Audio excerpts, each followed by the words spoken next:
Good morning, everybody. As you can see, I'm off out refereeing later on today. I've got a kids' game. It's nearly the end of the season. And so today I just want to share a couple of games that I've played this morning. I'm in blitz land at the moment. It's like I'm taking a break from serious chess, having hit over 1650 in rapid, and I just feel like if I'm going to reevaluating my repertoire, I don't want to risk that, and I just want to do some training. Okay, so I'm experimenting with Gambits. As you know, I'm putting together this Freddy Krueger repertoire, and this video definitely relates to that because I found another line where I can throw out a pawn, and so both of these games feature Gambits, one of which appears to be a little more dubious than the other. So we'll start with the first one, and this is the Göring Gambit. Now, this was suggested in the comments. Sorry, I can't remember who said it, but it said you should look into the Göring Gambit, and it comes from the Scotch, and you'll recognise this if you've played the Danish before, because it's like a Danish with these knights out. Okay, and you'll very, very often get to this position as white. Your opponent will play e5 and then knight c6 to defend. Then you play d4. Now this is the Scotch game, and the best move really for black is to capture. And then we've got a few options. You can, for example, play the bishop out, which is the Scotch Gambit. But the Göring Gambit is this. You throw out c3. And I did a whole video the other day on this kind of knight wing tactic, or winged horse tactic, or whatever. And so you're offering up a second pawn, but this is very much like the Danish, right? If these knights weren't here, this would be a centre game accepted, and this is the Danish Gambit, right? But with the knights out, this is the Göring Gambit. So in the game, I'll show you how it goes. It doesn't go on forever. Black takes the second pawn. And here I'm thinking, well, I'm sure that knight takes c3 is perfectly valid, but I know my way around the Danish, so I'm going to go Danish style. And this is the double pawn sacrifice variation. And here black, I'm sure this is a mistake, because now I'm just able to capture the pawn with tempo, forcing the bishop back. Yes, I've got an isolated pawn, but it's helping to keep this bishop at bay. This pawn does actually get in my way later on. So the bishop retreats, and now I play queen b3 in typical Danish style. We're targeting f7 with a battery. Queen comes out here. She'll nearly always come out to one of these squares. Of course, now the queen is attacking this. So what I would like to do would be to be able to pin the queen if she should do that. So castles now solves a couple of problems. It gets my king out of the pin and a king out of this pin as well, technically. And I'm also preparing rook e1. Should the queen blunder and take the pawn, I've got rook e1 defended by the knight, and that wins the queen. So now black plays knight to e5. And we're both in the 1300s now. I keep kind of hitting 1400 in blitz and then sliding back down. I think my maximum is 1480, so I've never hit 1500 in blitz. So here I decide that I can take the knight, because if the queen takes, the queen is then no longer defending f7. So the tactic here is that you're spotting an overworked defender. Queen is the only defender of f7 and the only defender of the knight on e5. So I remove the knight, black takes, now I fly in. And this is very, very common Danish stuff. King moves, which is actually, I think, inaccurate, because the king should go here, because now I have two pieces attacking the knight, so I grab the knight. Why not? d6 is pushed, and now I put my bishop on b2, because here I really want to get my knight out. I could, I suppose, bring my knight to here, but then, hang on. See, this pawn's defended twice currently by queen and knight, okay? And it's also attacked twice by bishop and queen. So if I were to bring my knight out, say here, which is what I want to do, and hit the queen and defend h2, I'm going to have two attackers on here. And I don't want that, so then I'm figuring, well, can I put my bishop here? But then I can't bring my knight out at all. So bishop b2. solves that problem. I've then got the possibility of c4 with a discovery on queen and g7 maybe. Black pivots the bishop round here. You can see black's lack of development here, as well as slight lack of pieces too, having no knights. Okay, so out comes the knight. Knight's heading to f3. Knight goes to f3 anyway, because it comes with tempo on the queen. And I'm really not scared about this bishop at all. Not worried about that. f2's defended twice already. Happy days. Queen steps forward. Now possibly eyeing up this pawn. But here, I just throw my queen into f7. Okay, so the idea is that I can come here, and I've kind of figured this out. At this point, my opponent lets his clock run down and abandons the game, but it is dead lost. Anyway, I've completed development. My opponent is down a full knight. His king's already had to move. Queen's out in the board, being a target. So let's even say, you know, this. I'm going to come in here, check on the king. If queen tries to block, I think I've got this, haven't I? Oh no, that doesn't work because queen takes queen. I can just take off the queen. King has to take, and I come back, and I've got both bishops. I'm a pawn down at this point, but my opponent's king is in the middle of the board, and his rooks aren't. So both of my rooks can now enter the game very happily. So just do a quick review of that one. See if there's anything to learn, and see what the machine thinks of the Göring Gambit as well. Is it sound? Is it dubious? Is it outright dumbass? We shall see. Okay, 91 accuracy. That is not bad for a blitz game, albeit a short one. Okay, so book. Slightly favours black at this point, but black obviously has to know what to do. Takes, book. Wow, look at this. 6 full moves of book in a blitz game. That's not common. Queen b3 is best. Excellent. Now we're equal. Queen e7 is best. Castles is best. Knight e5 is a blunder. And I've immediately jumped to +3. From equal to +3. A great move. Bang. Best. Mistake, which is what we said. Bishop takes is best. Wow. Bishop e2 is good here. I think that's my worst move of the game so far, is it not? Best move was knight out. Whoa. Knight out to there. Right? Actually gives up this pawn. So obviously bishop takes is quite obvious because it hits the rook. So let's see, how does that line go? No, bishop doesn't take. And then we fork. Well, there you go. Computer logic for you. Okay, but we don't have that. I bring out my knight to d2. Best move. Queen here is alright. Best move again. And that's inaccurate. There was a better move.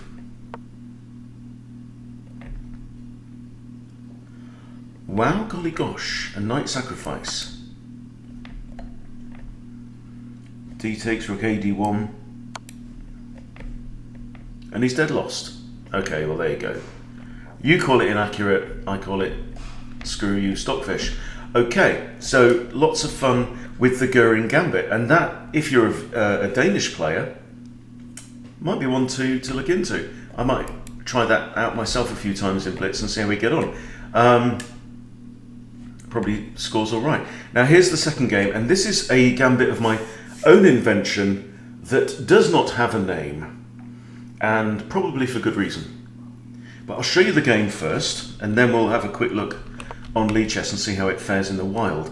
Okay, so here I've got the black pieces. My opponent's rated 1301 from, is that Finland? E4, E5, this is what I'm playing at the moment, and we go into the Vienna. And I'm thinking, oh no, I hate playing against the Vienna because I know it's so good. So I decide here to play a novelty and play f5. This is like the backwards Vienna Gambit. And my opponent is maybe taken by surprise and plays d3. So I'd also be interested to see what my results are against this as well, so we might look at that. He plays d3, I take, because I know I've got time to get my knight out to f6. So I'm playing like the opposite. The only difference is I don't have my knight out, right? And his knight's not there, right? But it's got similarities. So this is the point, really, of the Freddy Krueger repertoire, is that we're playing with familiar patterns, but from different starting points, okay? So knight comes out to f6. The point of this is we're covering that square, preventing the queen coming out with check. However, it's not too dangerous because here we do have g6, which is all right. Bishop comes out, pins the knight. I pin white's knight, develops another knight, and now push d6. So I'm getting ready to bring out this guy as well. He brings out another bishop, so everyone's flying into the game. My bishop flies out, everything's flying out. Oh my lord. h3 kind of kicks the bish, I retreat. And now he puts his queen up here, which is kind of interesting. So I figured that the only reason he would really want to do that is to castle long. Defending the bishop, it wasn't under attack. The queen wasn't pinned, it's the king that's pinned. He's got another defender on this. Maybe that's just it. He wants to defend these pieces. So here I drop the bishop back, now pinning this pawn. I've got two attackers against this pawn, although one of them is itself pinned, but maybe we can resolve that. White resolves it for me and captures with the bishop. Now I've got two options. I can recapture with G, or I can recapture with the queen. I decide to recapture with the queen, just to keep the pressure on. I could still castle either way here, potentially. Now the queen comes in again. Okay, so the queen's now targeting this square. And we have various options. This pawn's defended. This is the danger. So I've got ideas here. I can play my knight out to here. I could even play my king to d7. No, I can't. That drops the pawn. I could play c6. Okay, kick the queen. This is still defended, right? Now, in the game, I decide to throw in an in-between move and capture the knight, buggering up his pawns and giving him doubled isolated pawns on the c-file and an isolated a-pawn. That should play into my hands later on in the game. He takes back with the b-pawn, and now I decide to bring out the knight, right? All other things being equal, if you can do what you need to do with development, do it with development. Why not? Because now I'm controlling a few more squares on the board that I wasn't controlling so much before. Okay, so now he comes in with an attack here, and now I play king d7. So I figure, okay, he's only got two minor pieces left. He's lost a bishop, he's lost a knight. Yes, the queen's still in the board, but actually my king is kind of safe there. Sometimes castling is not the right thing. Right? It's one of these, in general, all other things being equal, yes, you want to castle. Get your king into a corner where it cuts down the angles of attack, activate your rooks, but my rooks are active now. So when all the minor pieces are out, sometimes just move your king, and that's a way to complete development. Okay, and I'm not worried about the queen coming here because it's guarded by queen and bish. I'm not too worried about this. If he takes me, I just take that with the pawn. My king's got a nice little fortress. So pawn comes up, and now I play queen to f4. And the reason is because I want to attack this pawn a second time and cause problems for my opponent. And now he's kind of, again, the queen is kind of busy attacking that, but the only defender of that. And how does he defend it again? Because this pawn is in the way.